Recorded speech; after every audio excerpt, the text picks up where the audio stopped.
God bless you all. Quick love is still alive moment. A couple times out the week, I'm gonna begin to start making little love is still alive moments. Something me and my wife decided to start doing.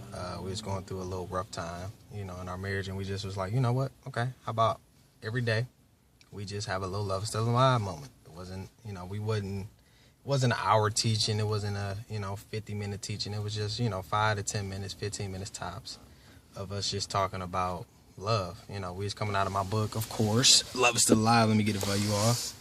And we would just talk about it. So, I'm gonna begin to just have little love is still alive moments. Sometimes we read straight out the book and that's it. Other times we might read a few, sentences and then talk about it and discuss it. So on today, me and my wife, we were actually just talking about the marriage chapter in chapter 8 about knowing your role, and we focused in on the husband today, and tomorrow we're probably gonna focus in on the wife. All right, so of course we was chilling, so we couldn't just record it, what I'm saying, because we was in the comfort of our own home, doing our own thing, you feel me? But all right, moving on. Knowing your role, that's chapter 8 in the book Love is Still Alive, which is in stores on Amazon.com. If you don't already have a copy, you want to make sure you get it so that when I have these Love is Still Alive moments, you can just read right along or know exactly what I'm going at. But if you don't have a copy, it's understandable. Get you one ASAP and be blessed. But all right, with that being said, knowing your role, page 111. Knowing your role is so important for the success of your marriage. The husband is the head, not because he's so great, but because God has simply set it up that way. It's the order of the family. God is the head over all. The husband is submitted to God, and he's over the wife and children. The wife is submitted to God and the husband, and she is over the children.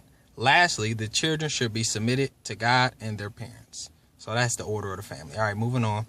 The Bible lets us know key things that every married couple must do. The husband must sacrificially love his wife, and the wife must submit to her husband, her own husband. Ephesians 5:22-25, if you all want a reference.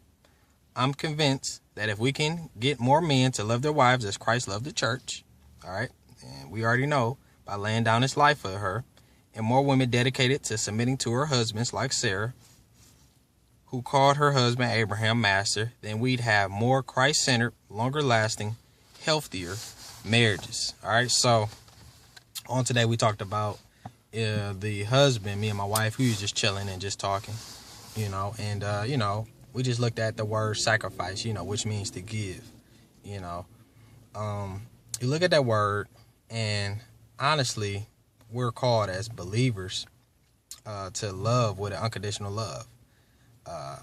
Christ demonstrated the greatest act of love by him laying down his life for the church.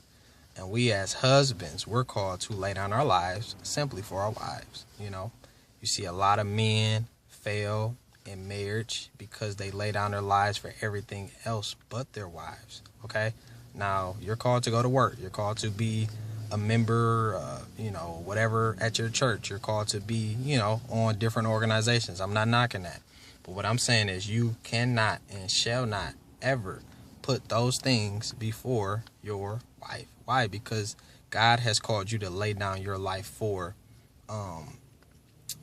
the wife, not necessarily everything else. Okay, he didn't tell you to lay down your life for everything else.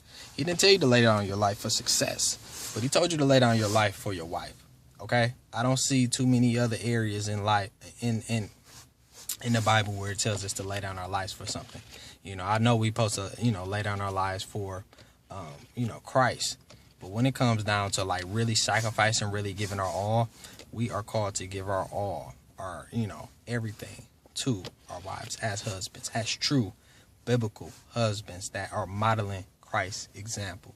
All right. So with that being said, I just encourage you all in this Love is Still Alive moment, which is, like I said, just a few minutes, to lay down your life, to learn to sacrifice, to learn to give with no expectation of a return.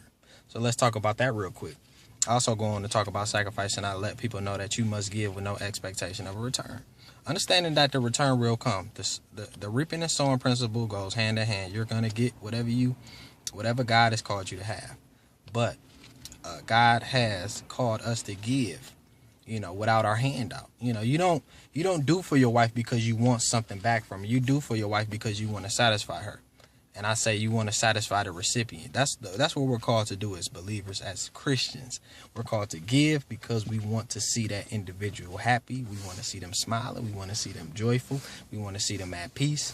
And whatever we give them, whether it's flowers, whether it's, something to eat, whether, whatever it may be, we're called to give to them because we want to see them smile and we want to see them happy, not because we want something back. So many men, so many women deceive their spouses by giving to them because they want something back in return. When we're called as believers to give with no expectation of a return, but to simply satisfy the recipient. With that being said, God bless you all. I thank you all for just watching this Love Is Still Live moment. God bless you all, and take care. Have a great one. Get the book Love Is Still Alive, which is on Amazon.com. God bless you.